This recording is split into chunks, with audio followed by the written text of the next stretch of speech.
যিদিনা সমষ্টি পুনৰ নিৰ্ধাৰণ হ'ল এই সময়তো তেওঁ সাংবাদিক যোগেদি কৈছে যে তেওঁলোকে অসমৰ জনসাধাৰণক উপহাৰ দিলে।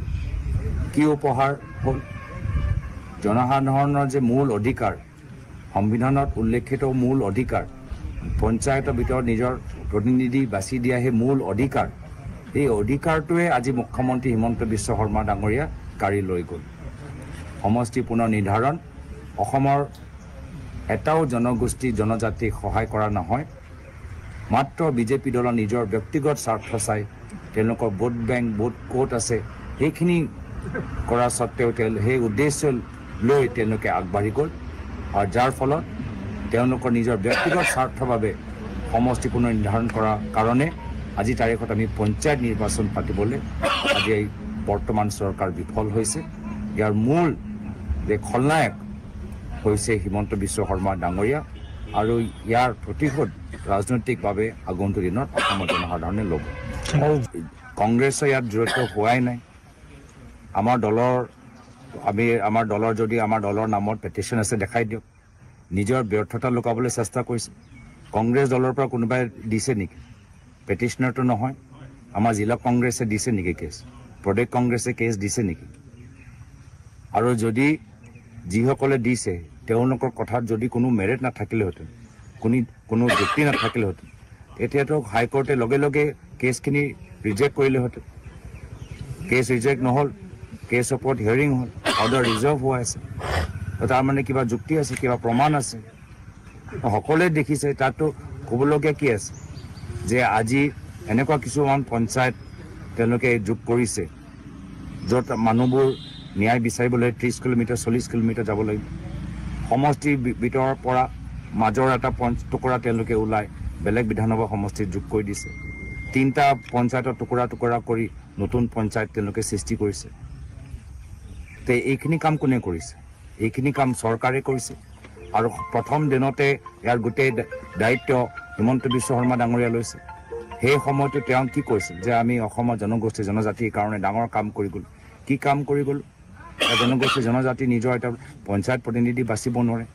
পঞ্চায়ত নিৰ্বাচন তেওঁলোকে নিজকে প্ৰতিনিধি হিচাপে আগুৱাই লৈ যাব নোৱাৰে। চৰকাৰৰ বিফলতা কাৰণে নিজৰ ভোটটো তেওঁলোকে দিব পৰা নাই।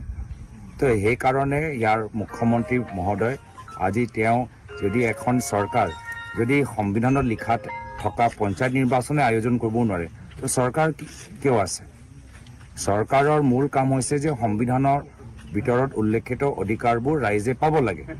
এতিয়া সেই মূল গণতান্ত্ৰিক লোকতান্ত্ৰিক অধিকাৰ সেইটোৱে তেওঁলোকে ৰাইজক দিব পৰা নাই। হয়, মাটি সংৰক্ষণ কৰিব পাৰিছে, ডাঙৰ ডাঙৰ ঠিকাদাৰক তেওঁলোকে লাভ দিব পাৰিছে, কিন্তু তৃণমূল ৰাইজক তেওঁলোকৰ নৈতিক অধিকাৰ, তেওঁলোকৰ সাংবিধানিক অধিকাৰ দিওঁতে মুখ্যমন্ত্ৰী বিফল হৈছে। ইয়াৰ ৰাজনৈতিক প্ৰতিশোধ আগন্তুক দিনত ৰাইজে ল'ব। যিদিনা সমষ্টি পুনৰ নিৰ্ধাৰণ হ'ল এই সময়তো তেওঁ সাংবাদিক যোগেদি কৈছে যে তেওঁলোকে অসমৰ জনসাধাৰণক উপহাৰ দিলে। কি উপহাৰ হ'ল? জনসাধাৰণৰ যে মূল অধিকাৰ, সংবিধানত উল্লেখিত মূল অধিকাৰ, পঞ্চায়তৰ ভিতৰত নিজৰ প্ৰতিনিধি বাছি দিয়া সেই মূল অধিকাৰ, এই অধিকাৰটোৱে আজি মুখ্যমন্ত্ৰী হিমন্ত বিশ্ব শৰ্মা ডাঙৰীয়া কাঢ়ি লৈ গ'ল। সমষ্টি পুনৰ নিৰ্ধাৰণ অসমৰ এটাও জনগোষ্ঠী জনজাতিক সহায় কৰা নহয়। মাত্ৰ বিজেপি দলৰ নিজৰ ব্যক্তিগত স্বাৰ্থ চাই তেওঁলোকৰ ভোট বেংক, ভোট ক'ত আছে সেইখিনি কৰা স্বত্তেও সেই উদ্দেশ্য লৈ তেওঁলোকে আগবাঢ়ি গ'ল আৰু যাৰ ফলত তেওঁলোকৰ নিজৰ ব্যক্তিগত স্বাৰ্থৰ বাবে সমষ্টি পুনৰ নিৰ্ধাৰণ কৰাৰ কাৰণে আজি তাৰিখত আমি পঞ্চায়ত নিৰ্বাচন পাতিবলৈ আজি এই বৰ্তমান চৰকাৰ বিফল হৈছে। ইয়াৰ মূল যে খলনায়ক হৈছে হিমন্ত বিশ্ব শৰ্মা ডাঙৰীয়া আৰু ইয়াৰ প্ৰতিশোধ ৰাজনৈতিকভাৱে আগন্তুক দিনত অসমৰ জনসাধাৰণে ল'ব। কংগ্ৰেছে ইয়াত জড়িত হোৱাই নাই। আমাৰ দলৰ যদি আমাৰ দলৰ নামত পেটিশ্যন আছে দেখাই দিয়ক। নিজৰ ব্যৰ্থতা লুকাবলৈ চেষ্টা কৰিছে। কংগ্ৰেছ দলৰ পৰা কোনোবাই দিছে নেকি? পেটিশ্যনাৰটো নহয়। আমাৰ জিলা কংগ্ৰেছে দিছে নেকি কেছ? প্ৰদেশ কংগ্ৰেছে কেছ দিছে নেকি?